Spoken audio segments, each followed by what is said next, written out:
नमस्कार, स्वागत है आपका हमारे इस विशेष कार्यक्रम में, जिसमें हम आज चर्चा करेंगे देश में ऊर्जा आत्मनिर्भरता के सरकार के एक बड़े कदम की।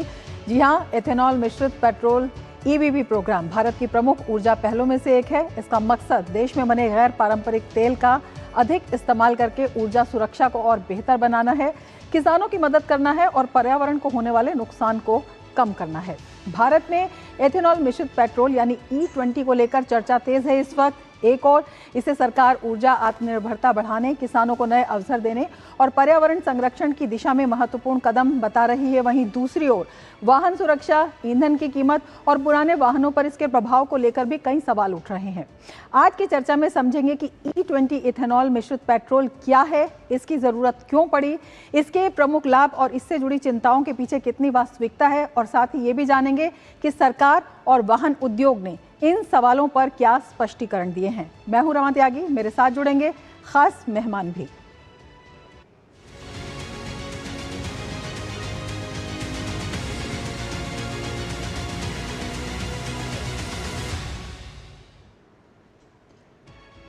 तो E20 एक बड़ा कदम है और लक्ष्य जो है वो समय से पहले इसमें हासिल कर लिया गया है, लेकिन कई बड़े इसमें सवाल भी हैं। और सबसे पहला सवाल इसमें ये है कि क्या भारत ने E20 लक्ष्य जल्दबाजी में हासिल किया है? क्योंकि अगर हम वैश्विक पटल पर देखते हैं तो कई देश जो हैं काफ़ी समय से इसका इस्तेमाल कर रहे हैं और बहुत सारे परीक्षण भी इसमें हुए हैं। तो सरकार ने इसका जवाब दिया है नहीं। एथेनॉल ब्लेंडिंग की शुरुआत 2001 में पायलट परियोजना से हुई थी। 2018 की राष्ट्रीय जैव ईंधन नीति, 2021 के नीति आयोग के रोड मैप और अगर आगे बात करें उत्पादन क्षमता में विस्तार की, तो सभी हितधारकों से व्यापक परामर्श के बाद चरणबद्ध तरीके से इसे लागू किया गया था। शुरुआत इसकी 2001 में हुई थी और 2018 की राष्ट्रीय जैव ईंधन नीति, 2021 के नीति आयोग के रोड मैप और उत्पादन क्षमता के विस्तार और उसके बाद लगातार जो कदम उठाए गए थे उनके तहत ये एक योजनाबद्ध यात्रा है। इसमें सभी हितधारकों से यानी कि सभी जो स्टेक होल्डर्स हैं उनसे व्यापक परामर्श किया गया और उसके बाद चरणबद्ध तरीके से इसे लागू किया गया था। और ये लगभग 25 वर्षों की योजनाबद्ध यात्रा है, तो ये जल्दबाजी में किया हुआ फैसला नहीं है। दूसरा एक सवाल ये आता है कि उपभोक्ताओं को प्योर पेट्रोल E10 और E20 में विकल्प क्यों नहीं दिया जा रहा है? तो सरकार ने कहा है देश भर में 3 तरह के पेट्रोल की अलग अलग आपूर्ति व्यवस्था बनाना जटिल और महंगा होगा और ये सभी के लिए जटिल और महंगा होगा। सरकार इस प्रक्रिया को सरलीकृत कर रही है। ऑटो कंपनियां ARAI और SIM के परीक्षणों के बाद E20 लागू किया गया है और ये अपने आप में महत्वपूर्ण इसलिए है कि इसे सभी मानकों के पास होने के बाद लागू किया गया है। अब सवाल एक ये भी आता है कि E20 सस्ता क्यों नहीं है? तो सरकार ने कहा है कि सरकार किसानों से एथेनॉल उचित मूल्य पर खरीदती है, क्योंकि लगातार कहा जा रहा है इससे किसानों को काफ़ी फायदा हो रहा है। इसीलिए कई परिस्थितियों में इसका उत्पादन पेट्रोल से महंगा भी पड़ सकता है। और इसके उद्देश्य की अगर बात करें तो E20 का उद्देश्य पेट्रोल सस्ता करना नहीं है, बल्कि कच्चे तेल के आयात पर निर्भरता को कम करना है। उसका एक बड़ा आंकड़ा भी आया है। विदेशी मुद्रा को बचाना है और ईंधन की कीमतों को अधिक स्थिर बनाना है। तो लक्ष्य को देखते हुए इस सवाल का भी सरकार ने जवाब दिया है। अब एक और सवाल आता है कि E20 पुराने वाहनों के इंजन या रबर पार्ट्स को नुकसान पहुंचाता है। तो सरकार का ये भी कहना है कि ऐसा कुछ नहीं है। ARAI, SIM, ऑटो कंपनीज और ऑयल मार्केटिंग कंपनियों ने इस पर तमाम परीक्षण किए हैं और ये पाया है कि E20 से इंजन, रबर पार्ट्स या फ्यूल सिस्टम के नुकसान का कोई भी प्रमाण नहीं मिला है। तो ये एक भ्रामक खबर है। E20 को वैज्ञानिक रूप से सुरक्षित और मानक अनुरूप ईंधन बताया गया है। तमाम ये जो संस्थान हैं इन्होंने परीक्षण किए हैं, तमाम जो वाहन कंपनियां हैं उन्होंने इसकी जांच की है और पाया है कि ये जो सभी तथ्य हैं ये भ्रामक हैं। और अब हम आपको बताएंगे कि E20 के बारे में क्या कुछ मिथक हैं और क्या कुछ सच्चाई है। सरकार ने इसका क्या स्पष्टीकरण दिया है। मिथक ये है कि वास्तविकता में माइलेज में कमी सामान्यतः 3 से 5% की हो सकती है, लेकिन सच्चाई क्या है? सच्चाई ये है कि 30% का आंकड़ा केवल एथेनॉल की ऊष्मीय क्षमता यानी कैलोरीफिक वैल्यू से जुड़ा हुआ है। माइलेज में जो कमी आती है वो और कारण भी उससे होते हैं। एक मिथक ये है कि E20 पुराने वाहनों के इंजन को नुकसान पहुंचाता है, जबकि सच्चाई ये है कि परीक्षणों में E20 से इंजन क्षति का कोई व्यापक प्रमाण नहीं मिला है। तो ये भी एक भ्रामक खबर है, भ्रामक प्रचार है। इसके साथ ही अगर हम अगले मिथक की बात करते हैं, क्योंकि तमाम मिथक हैं इसमें, E20 से वाहन की जो परफॉर्मेंस है वो ख़राब हो जाती है। लेकिन सच्चाई क्या है? सच्चाई ये है E20 उच्च ऑक्टेन ईंधन है जो बेहतर दहन, स्मूथ एक्सेलरेशन और कम उत्सर्जन में मदद करता है। तो ये अधिक कुशल ईंधन जो है वो बताया गया है। इसके साथ ही एक मिथक ये भी आता है कि E20 इस्तेमाल करने पर बीमा और वारंटी ख़त्म हो जाती है। लेकिन सच्चाई कुछ और है। सच्चाई क्या है? वाहन निर्माता और बीमा कंपनियों ने ये स्पष्ट किया है कि मानक E20 के उपयोग से वारंटी और बीमा बिल्कुल भी प्रभावित नहीं होते हैं। तो ये भी एक भ्रम है, ये भी एक मिथक है। एक और मिथक है, सरकार E20 से कीमत का लाभ छिपा रही है। सरकार का क्या कहना है और सच्चाई क्या है? कई मामलों में एथेनॉल की खरीद लागत पेट्रोल से अधिक है, क्योंकि इसका उद्देश्य सस्ता ईंधन नहीं बल्कि ऊर्जा सुरक्षा और किसानों की आय को बढ़ाना है। तो कुछ भी इसमें छिपाव नहीं किया गया है। सरकार का उद्देश्य है एक अच्छा कुशल ईंधन आए, किसानों की आय बढ़े और ऊर्जा सुरक्षा में एक स्थिर जो है, एक स्थायित्व बेस जो है वो बनाया जा सके। एक और मिथक है, सरकार ने E20 को केवल एक प्रयोग बताया है। लेकिन सरकार का कहना है, सरकार ने स्पष्ट किया है कि ऐसा दावा तथ्यात्मक रूप से बिल्कुल गलत है। इसके साथ ही कई अन्य मिथक भी हैं। एक और है, गन्ने का रस सीधे पेट्रोल में मिलाया जाता है, जबकि सच्चाई ये है कि एथेनॉल औद्योगिक किण्वन और आसवन प्रक्रिया से बनता है। सीधे इसमें कोई भी रस या कोई भी तरल नहीं मिलाया जाता है। गुणवत्ता परीक्षण के बाद ही पेट्रोल में ये मिलाया जाता है। एक और इसमें मिथक आता है जो कि बहुत प्रचलित है, 1 लीटर एथेनॉल बनाने में 10,000 लीटर पानी लगता है। लेकिन सच्चाई क्या है? सच्चाई ये है, एथेनॉल संयंत्र में लगभग 3 से 5 लीटर प्रसंस्कृत जल का ही उपयोग होता है। 10,000 लीटर का दावा भ्रामक है। तो कई तरह की भ्रांतियां हैं जो भ्रमित कर रही हैं लोगों को। एक और मिथक है, E20 में चीनी होने से चींटियां आती हैं, मधुमक्खियां आती हैं। लेकिन ये भी बिल्कुल गलत है, क्योंकि ईंधन ग्रेड एथेनॉल में अवशिष्ट शर्करा नहीं होती है। तो इसीलिए ये दावा बिल्कुल निराधार है। एक और मिथक ये भी है कि एथेनॉल पानी सोखकर जो फ्यूल टैंक है उसको ख़राब कर देता है। लेकिन सच्चाई ये है कि जो आधुनिक वाहन हैं उनके फ्यूल सिस्टम पानी के प्रवेश को रोकने के लिए डिज़ाइन किए जाते हैं। तो मानक E20 से टैंक को नुकसान होने का कोई भी स्थापित प्रमाण नहीं है। तो तमाम तरह के भ्रम हैं जिन पर सरकार ने स्पष्टीकरण दिया है और सच्चाई क्या है ये बताने की कोशिश की है। इसी पर अपने खास मेहमानों से चर्चा करेंगे, लेकिन उससे पहले लेते हैं एक ब्रेक। आप बने रहिए DD न्यूज़ के साथ। असली सपने वो नहीं होते जो हम नींद में देखते हैं। असली सपने वो होते हैं जो हमें सोने नहीं देते। Hi sir. लेकिन क्या इनके सपने साकार होंगे? इतने बड़े ई-कॉमर्स ऑर्डर के लिए बहुत इन्वेस्टमेंट लगेगी, कहाँ से लाऊंगी सर? आई एम सॉरी, मुझे किसी और के पास जाना पड़ेगा। क्या हो जाएंगे इनके सपने चकनाचूर? अरे नहीं हुजूर, भारत सरकार की PM-FME स्कीम है ना। माइक्रो फूड प्रोसेसिंग यूनिट्स हैं, इनको सपोर्ट करने के लिए हमारी सरकार क्रेडिट लिंक सब्सिडी दे रही है। अपना माइक्रो फूड प्रोसेसिंग यूनिट शुरू करने या बढ़ाने के लिए पाए 35% सब्सिडी अधिकतम 10 लाख तक, जिसे अब फूड प्रोसेसिंग और पैकेजिंग की मशीनरी के साथ ले सकते हैं तकनीकी सहायता भी। आज से हम सॉस और चटनी का भी काम शुरू करेंगे। मदद करे सरकार तो बढ़ता रहे व्यापार।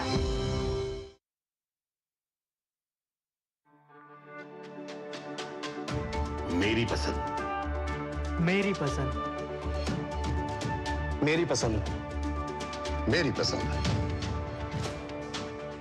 हमारी पसंद, हम सबकी पसंद। मजबूत देश का मजबूत सरिया हो गया स्टील। एक बात समझ लीजिए, ना बीमारी दुनिया से कहीं जाने वाली है और ना ही हॉस्पिटल के खर्चे। बस आपको यह सोचना होगा कि हॉस्पिटल का बिल कौन भरेगा, आप या आपकी इंश्योरेंस पॉलिसी। आज ही पॉलिसी बाजार से हेल्थ इंश्योरेंस लीजिए। पॉलिसी बाजार पे 1 करोड़ का हेल्थ इंश्योरेंस सिर्फ 550 रुपए हर महीने से शुरू होता है। ब्रेक के बाद फिर से आपका स्वागत है और 3 खास मेहमान हमारे साथ जुड़े हुए हैं इस खास कार्यक्रम में। अपने तीनों मेहमानों से मैं आपका परिचय करा देती हूँ। सुषमा रावत जी जुड़ी हुई हैं, पूर्व निदेशक हैं अन्वेषण ONGC की। विभा धवन जी हैं, महानिदेशक टेरी की। और ऋषि रंजन काला जी हैं, आर्थिक पत्रकार हैं। सबसे पहले सुषमा जी आपसे ही समझना चाहेंगे, सरकार ने बड़े स्पष्ट तौर पर इसका जवाब दिया है कि ये जो E20 मिशन है ये बिल्कुल जल्दबाजी में लागू किया गया नहीं है। इसमें तमाम परीक्षण हुए हैं, तमाम इसमें अन्वेषण हुए हैं, तमाम जो विदेशी अनुभव हैं उनसे भी सीखा गया है और तमाम जो वाहन कंपनियां हैं उनसे भी सलाह ली गई है। अलग अलग स्टेक होल्डर से विचार विमर्श करके इसको लागू किया गया है। किस तरह से देखते हैं? नमस्कार आप सभी को। आजकल होर्मुज के जो जलडमरू में जो भी युद्ध स्तर की फरवरी से जो भी डिस्ट्रप्शन हुए हैं उसके बाद में second most talked about topic अगर हम देखेंगे तो वो ब्लेंडिंग पे आया है अचानक से। आप सभी जानते हैं कि भारत को कितनी मुश्किल से अपना जो व्यवस्था था ऑयल एंड गैस का अवेलेबिलिटी, उसका आयात, उसका डिस्ट्रीब्यूशन, पेट्रोल, डीजल, एलपीजी का, वो भारत ने बखूबी निभाया है, सरकार ने बखूबी निभाया है। अब आती है बात ब्लेंडिंग की, तो ये थोड़ा सा विस्मय का क्या बोलना चाहिए एक टॉपिक हो गया है कि अचानक से इतना ज़्यादा क्यों इस पे फोकस हो गया है। क्योंकि ब्लेंडिंग की बात तो सरकार भी बहुत सालों से कर रही थी, उनका एक टारगेट भी था और अगर देखा जाए तो पिछले 2 दशक से ज़्यादा से हम लोग एथेनॉल ब्लेंडिंग पेट्रोल या डीजल में उसकी बात उठ रही है। 2001 से इसका शुरुआत हुआ था तब, लेकिन उतना गति नहीं पकड़ पाया था। 1.8% था 2012 तक, धीरे धीरे बढ़ाया है। इसमें हमें ये कहना चाहिए कि हम लोगों ने E20 जो अचीव किया है, हाँ समय से पहले किया है, वो एक सराहनीय बात है, लेकिन इस पर बहुत स्टडीज हुई है ओवर द इयर्स। जैसे मैं बोल रही हूँ 2001 से अभी 25 साल हो गए हैं, तो इसमें बहुत सारी स्टडीज भी हुई है। कुछ कुछ देशों में जैसे आप यूएस की बात करते हैं या ब्राजील की बात करते हैं तो वहाँ पर तो एथेनॉल 75% तक होता है।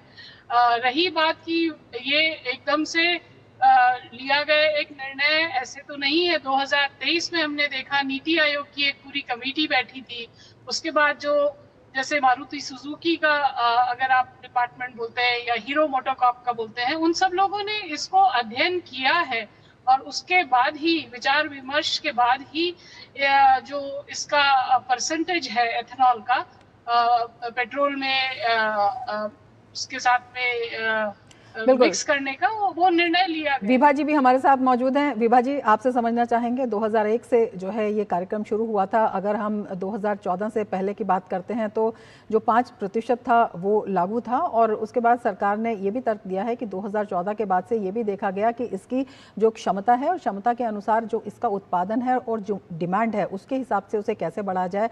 जैसे कि 600 करोड़ से 1200 करोड़ पर अगर लाना था तो उसमें बहुत सारे जो प्लांट्स थे वो भी तैयार करने थे, एक इकोसिस्टम इसका बनाना था। तो जिस तरह से इसका इकोसिस्टम बनाया गया है उसमें तेजी लाई गई है। उसको देखते हुए इसे जल्दबाजी का कदम नहीं कहा जा सकता, बल्कि प्रामाणिक तौर पर आवश्यकता को समझते हुए, माहौल को देखते हुए उसके अनुरूप और जो ऊर्जा स्थायित्व है उसको लाने की दिशा में एक अहम कदम माना जा सकता है। सरकार ने अपने स्पष्टीकरण में साफ तौर से ये बताया है। बिल्कुल, जैसे आपने कहा इथेनॉल कोई नई चीज नहीं है। अगर हम ब्राजील में देखते हैं तो वहां तो E100 तक पूरा 100% इथेनॉल पे व्हीकल्स चल रहे हैं। बिल्कुल। और भारत सरकार भी पिछले 25 सालों से इस तरफ काम कर रही है। आज से कुछ वर्ष, एक डिकेड पहले तक इथेनॉल की प्रोडक्शन कॉस्ट पेट्रोल से बहुत ज्यादा थी। तो पहले तो ये कदम उठाया गया इथेनॉल की कॉस्ट को कैसे कम किया जाए। भारत के लिए बहुत जरूरी है क्योंकि हम इतना सारा जो एक्सपोर्ट इंपोर्ट करते हैं, और इंपोर्ट सिर्फ पैसा नहीं है, इंपोर्ट में जो अब जियोपॉलिटिकल कंडीशंस हैं उसमें हमने देखा कि उपलब्ध होना ही एक तरह से प्रॉब्लम हो सकती है। और दूसरी तरफ हम एक ग्लोबल विलेज में रह रहे हैं, तो सिर्फ व्हीकल्स के लिए नहीं है, दूसरी चीज भी है कि कुछ सालों में हम बात कर रहे हैं सस्टेनेबल एविएशन फ्यूल, वहां पर भी 5% होने वाला है 2 साल के अंदर अंदर, तो हमको उस पर भी काम करना है।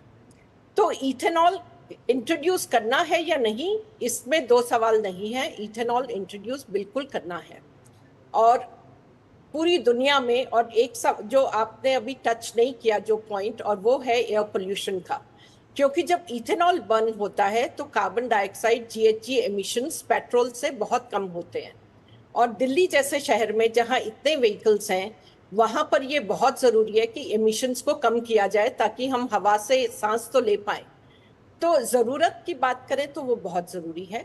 अब दूसरी चीज आती है कि क्या हमारे व्हीकल्स E20 के लिए तैयार हैं या नहीं। जो हमने स्टडीज करी हैं और डिफरेंट इंस्टीट्यूट्स ने करके दी हैं उसके हिसाब से है कि वो तैयार है। लेकिन क्या उन्होंने ये देखा वो गाड़ी कितनी चल चुकी है, तो उसमें वियर एंड टियर कैसे होगा। क्योंकि कहीं पे जैसे हम लोग बोलते हैं कि अगर बूढ़े और बच्चों को खराब हवा का ज्यादा असर पड़ता है, उसी तरह से जब हम इथेनॉल ब्लेंडेड पेट्रोल डालते हैं तो शायद पुरानी गाड़ियों में उसका असर खराबी की तरफ ज्यादा चला जाता है। तो सबसे बड़ी प्रॉब्लम उपभोक्ता के लिए जो आ रही है वो ये आ रही है कि मैं क्यों ज्यादा पैसे खर्चूं, चाहे वो मेंटेनेंस पे हो, मैं पेट्रोल जितनी प्राइस दे रहा हूँ, कहीं पे मेरी माइलेज कम हो रही है, वो भी गाड़ी से गाड़ी, जो नई गाड़ियां हैं उनमें माइलेज में खास फर्क नहीं पड़ रहा, लेकिन जो पुरानी गाड़ियां हैं और वो एक तरह से जैसे हमारा हम मिडिल इनकम ग्रुप कहते हैं जिनके पास पुरानी गाड़ियां हैं, तो बिल्कुल उनको विभा जी, लगता है उसके लिए सरकार का कहना है कि जो माइलेज में असर पड़ता है उसके अन्य भी कई कारण होते हैं कि किस तरह से आप गाड़ी चलाते हैं या फिर जो वाहन है उसमें ये फ्लेक्स फ्यूल इंजन है या नहीं है, इस पर भी हम बात करेंगे। ऋषि रंजन काला जी हमारे साथ जुड़े हुए हैं। ऋषि जी, आप किस तरह से देखते हैं सरकार ने जो स्पष्टीकरण दिया है, और उसमें एक और जो सवाल आता है कि प्योर पेट्रोल है, E10 है या E20 है, उसमें सरकार जो विकल्प है क्या वो विकल्प देगी, वो विकल्प क्यों होने चाहिए, क्यों सरकार ये नहीं दे रही है, जबकि सरकार का कहना है कि ये एक जटिल प्रक्रिया है और अपने आप में ये सभी के लिए एक बहुत मुश्किल वाला काम हो जाएगा। देखिए, सरकार की अगर हम इंटेंशन को देखना चाहें तो 3 बहुत बड़े सवाल उठते हैं। पहला सवाल सामरिक या स्ट्रेटेजिक नेचर का है। इस बार जो मिडिल ईस्ट में जो कन्फ्लिक्ट हुआ है उससे एक चीज़ फिर साफ हुई है कि अगर किसी देश के पास कोई ऐसी वस्तु या ऐसा ट्रेडिंग ऑप्शन है जो दुनिया को रोक सकता है तो वो उसका उपयोग करेगा। और क्रूड ऑयल पिछले 50 सालों से उसका ऐसा उपयोग हुआ है। हम करीब करीब 85 से 90% क्रूड ऑयल इंपोर्ट करते हैं। पिछले 10 सालों में भारत सरकार ने एक कोशिश की है कि हम जो स्ट्रेटेजिक नेचर है क्रूड ऑयल का उसको कम करें। अगर हमें भारत सरकार का पूरा इस इथेनॉल पे देखना है तो हमें पूरे इकोसिस्टम को देखना होगा। भारत सरकार बहुत जगहों पे काम कर रही है और जो पर्यावरण की दृष्टि से, सामरिक दृष्टि से है, इथेनॉल एक बहुत बड़े इकोसिस्टम को जो इंडियन गवर्नमेंट क्रिएट कर रही है उसका एक पार्ट है। रही बात इथेनॉल से माइलेज की, एक बहुत सवाल आ रहा है कि 3 से 5% आपका माइलेज लॉस होता है। तो क्या जहाँ पे से शिकायतें आई हैं, क्या आपने अपनी, उसमें और भी बहुत सारे सवाल हैं, क्या आपने अपने इंजन को ट्यून किया था, क्या आपका इंजन ऑयल कितना पुराना था, आपने उसकी सर्विसिंग कब की थी। एक तो सवाल ये है कि 3 से 5% आपकी एफिशिएंसी कम होती है, पर दूसरी तरफ एक जो इथेनॉल का एक एडवांटेज है, जो फ़ायदा है, वो आपकी नॉकिंग को कम करता है, उसका ऑक्टेन लेवल ज़्यादा है तो ओवरऑल एफिशिएंसी में उसका फ़ायदा होता है। तो जो जहाँ जिन गाड़ियों में ये समस्या आई है, लोगों ने कहा कि कम हुआ है, क्या उनने इन टोटलिटी उसको सर्विसिंग करा के उसकी पूरी तरीके से देखा गया? नंबर 1। नंबर 2, ज़्यादातर सवाल हम दिल्ली और बड़े बड़े शहरों से आ रहे हैं, पर E20 फ्यूल भारत के हर जगह पे बिक रहा है। 1 लाख से ज़्यादा पेट्रोल पंप हैं। इससे अंदाज़ा लगाइए करीब करीब कितना पॉल्यूशन में कितना CO2 हमने कम किया है। दूसरा सवाल, भारत सरकार ने ये कभी नहीं कहा कि हम सस्ता फ्यूल देंगे। भारत सरकार ने ये कहा कि इंपोर्ट ऑफ क्रूड ऑयल एक बहुत बड़ी समस्या भी है भारत सरकार के लिए। पिछले 120 दिनों में इंडियन गवर्नमेंट को बहुत सारे कड़े कदम उठाने पड़े, वो सिर्फ एक उस समस्या को लेके कि हमारे पास उसका स्रोत नहीं है। आने वाले समय में E20 इथेनॉल की जो इकोनॉमी है, ये हमको ना सिर्फ फॉरेन एक्सचेंज बताएं। हम फॉरेन एक्सचेंज की बात तो अभी तक हमने की नहीं। पिछले 120 दिन में रुपया डॉलर के मुकाबले बहुत कमज़ोर है, 95-96 रुपये पे। क्या हम अगर इसको कह रहे हैं तो क्या वो कॉस्ट हम उसमें जोड़ रहे हैं कि कितना 120% ऑफ आपके पेट्रोल की कॉस्ट स्टेबल है, उसमें कोई इम्पैक्ट नहीं है। जो ऊर्जा की कॉस्ट है वो स्टेबल रहे, और वो जो एक आंकड़ा आया है उसमें ये दिखाई भी देता है कि ऊर्जा की कॉस्ट जो भारत में है अगर विश्व के अन्य देशों से तुलना करते हैं तो काफ़ी स्टेबल जो है दिखाई देती है। सुषमा जी भी हमारे साथ जुड़ी हुई हैं। सुषमा जी, जिस तरह से लगातार जो सवाल आ रहे हैं, हालांकि सरकार इसका स्पष्टीकरण लगातार देती भी जा रही है। विभा जी ने भी अभी एक बात कही कि स्वच्छ ऊर्जा देता है, लेकिन इसके साथ ही कई लोग ये कहते हैं कि जो फ्लेक्स फ्यूल इंजन है वो इसके कंपैटिबल हैं, तो उसमें जो है उनका माइलेज या कोई और ज़्यादा नुकसान नहीं होगा। लेकिन जो पुराने वाहन हैं तो उनकी स्थिति क्या है, आपसे समझना चाहेंगे, क्योंकि सरकार का कहना है कि जो पुराने वाहन हैं उनको भी कोई नुकसान, उसमें इस तरह का कोई आंकड़ा या इस तरह की कोई शिकायत नहीं आई है कि इस ईंधन को इस्तेमाल करने से जो पुराने वाहन हैं उनके इंजन में कोई शिकायत आई हो फ्यूल की वजह से या E20 की वजह से। आपका कहना बिल्कुल सही है। ये अटकलें लगाई जा रही है कि इंजन को नुकसान हुआ है। जैसे हमने पहले भी कहा है कि जो मोटर कंपनीज है, व्हीकल कंपनीज है, उनके यहाँ से कोई भी तथ्य बेस्ड, फैक्ट बेस्ड नंबर्स या फिगर्स कहीं से भी अभी नहीं आए। लोग कुछ एक आंकड़ा दे रहे हैं 3 से 5% फ्यूल एफिशिएंसी कम हुआ है, लेकिन उसको एक ओवरऑल स्टडी एटलीस्ट हम लोगों ने तो कोई देखा नहीं है कि किसी ने बहुत अच्छे से स्टडी करके और फैक्ट्स एंड फिगर्स प्रेजेंट किए हों कि ये नुकसान हुआ है और एफिशिएंसी में इतना कमी आया है। अगर माइलेज का बात करते हैं तो उसमें बहुत सारे पैरामीटर्स होते हैं। किसी भी मशीन के परफॉर्मेंस में बहुत सारे पैरामीटर्स होते हैं, और उसी तरह से व्हीकल के परफॉर्मेंस में, उसकी माइलेज पे, रोड का कंडीशन है, आप कौन से गियर पे चल रहे हैं, आप किस तरह के ढलान पे चल रहे हैं कि चढ़ाई में जा रहे हैं, वो सब चीज़ें आती हैं। और अगर ऐसा है तो जब तक कोई फैक्ट्स एंड फिगर्स के साथ में, एक स्टडी के साथ में, एक एनालिसिस के साथ में सामने नहीं आता, तो इस तरह का कहना थोड़ा सा अफवाह फैलाने जैसा हो जाता है। दूसरा, हमारे लिए और भारतीयों के लिए मैं ये कहूंगी कि थोड़ा सा इसमें एक स्ट्रैटेजिक पॉइंट भी है। अगर हम 20% ब्लेंड कर रहे हैं तो आप सोचिए कि हम 20% पेट्रोल या डीजल, या खासकर जब मैं पेट्रोल कहूंगी तो आप 20% की खपत मतलब पेट्रोल की कम कर रहे हैं। और जैसे कि सभी लोग जानते हैं हम लोग आयात करते हैं, तो उसमें अगर कुछ देर के लिए, और जहां तक कीमत की बात रही, अभी जो भी खाड़ी में जो भी मुश्किलें चल रही हैं, डिस्टर्बेंस चल रहे हैं, वो भी खत्म नहीं हुए हैं, और ये भी नहीं हम प्रेडिक्ट कर पाएंगे कि कब तक खत्म होंगे। प्राइसेस आप देख रहे हैं 120 तक गए, 122 तक गए, 60 से, और फिर वापस आए। लेकिन एक दिन के एक यूएस प्रेसिडेंट के एक वक्तव्य से फिर से वो 74, 76, $80 की तरफ जाने लगे। तो ये अभी भी एक बहुत अनस्टेबल वो है। और जैसे कि हमारे साथियों ने बोला कि हम किसी भी प्रकार की एनर्जी को, हम अगर उसको कॉम्प्लीमेंट कर रहे हैं किसी और तरह की एनर्जी से, जिससे कि हमारे देश का एनर्जी सिक्योरिटी बना रहता है, बिल्कुल, तो मेरे ख्याल वो से बेहद अहम हो जाता है।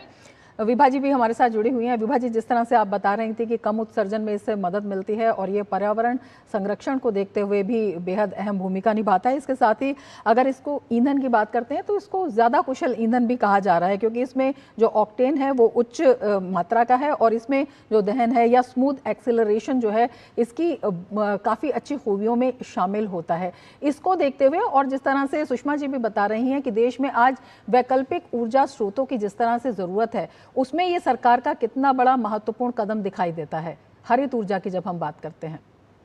देखिए, ये बहुत इम्पोर्टेंट कदम है, और जैसा मैंने पहले भी कहा कि हमारे पास और कोई विकल्प नहीं है। Energy security is national security, और एनर्जी सिक्योरिटी में अभी हम बहुत तरह से काम कर रहे हैं, क्योंकि एक तो हम यही देख रहे हैं E20, हम ऑटोमोबाइल्स के लिए इलेक्ट्रिक मोबिलिटी की बात करते हैं, कुछ सालों में हाइड्रोजन भी आ जाएगी। लेकिन क्या होता है, कोई भी जब नई टेक्नोलॉजी आती है, एक तो लोगों को सवाल होता है मैं क्यों बदलूं, तो मैं क्यों बदलूं, और ये गलत है। और अगर हम पुरानी टेक्नोलॉजीज देखते हैं, एलपीजी इंट्रोड्यूस हुई थी, यही बात थी, लोग कहते थे सेफ्टी नहीं है। प्रेशर कुकर इंट्रोड्यूस हुआ था, यही बात हुई थी। लेकिन उसमें दोनों तरफ बात होती है। एक तो है इथेनॉल, दूसरी है कि मेरी गाड़ी तैयार है क्या वो लेने के लिए। तो जो आज गाड़ियां पुरानी हैं वो कुछ सालों में वो सारी फेज आउट हो जाएंगी, और जो नई टेक्नोलॉजी आ रही है, नई गाड़ियां आएंगी, उनको पता है कि उनको इथेनॉल ब्लेंडेड पेट्रोल यूज करना है, तो उनके पार्ट्स, उनका सारा जो ईंधन जलने की टेक्नोलॉजी है वो सारी इथेनॉल पे डिपेंडेंट है। बिल्कुल, और उसके लिए भी कल नितिन गडकरी जी ने एक बड़ा स्टेटमेंट दिया था कि जो पुराने वाहन है उसमें आवश्यकता अनुसार सर्विसिंग पर जो चेंजेस है आवश्यक वो किए जा सकते हैं, वो फ्री ऑफ कॉस्ट होंगे। ऋषि जी, एक बहुत छोटा सा सवाल आपसे पूछना चाहूंगी। एक मिथक ये भी है कि सरकार E20 से कीमत का लाभ छिपा रही है या बीमा की वारंटी कम हो जाती है, इसको किस तरह से स्पष्ट करना चाहेंगे? जबकि सरकार ने कहा ऐसा बिल्कुल नहीं है। सरकार का लक्ष्य है कि जो ऊर्जा स्थायित्व है वो भी बना रहे और किसानों की जो आय है इसका एक महत्वपूर्ण फीचर है, ग्रामीण अर्थव्यवस्था को भी वृद्धि मिले, क्योंकि इसमें वो उनको ज्यादा से ज्यादा कीमत देने की कोशिश करते हैं। देखिए, ये दोनों जो हैं कि इंश्योरेंस में इशू होते हैं, ये दोनों निराधार हैं। सरकार और इंश्योरेंस कंपनियों ने कई प्लेटफॉर्म्स पे न्यूज़ में आके अपने एड से इसको क्लियर किया है कि इसमें इंश्योरेंस क्लेम्स में कोई प्रॉब्लम नहीं है। नंबर 2, हम इंडिया एक कॉस्ट कॉन्शियस कंट्री मानी जाती है, लेकिन मैंने जैसे पहले भी कहा कि क्या हम जब कॉस्ट पेट्रोल की कीमत जो हम पेट्रोल पंप पे डाल रहे हैं, क्या पूरी तरह जो ग्राहक है वो सोच रहा है कि सरकार ने डॉलर की कीमत उसमें कैसे है, शिपिंग की कीमत कैसे है, स्ट्रेटेजिक नेचर की कीमत कैसे है?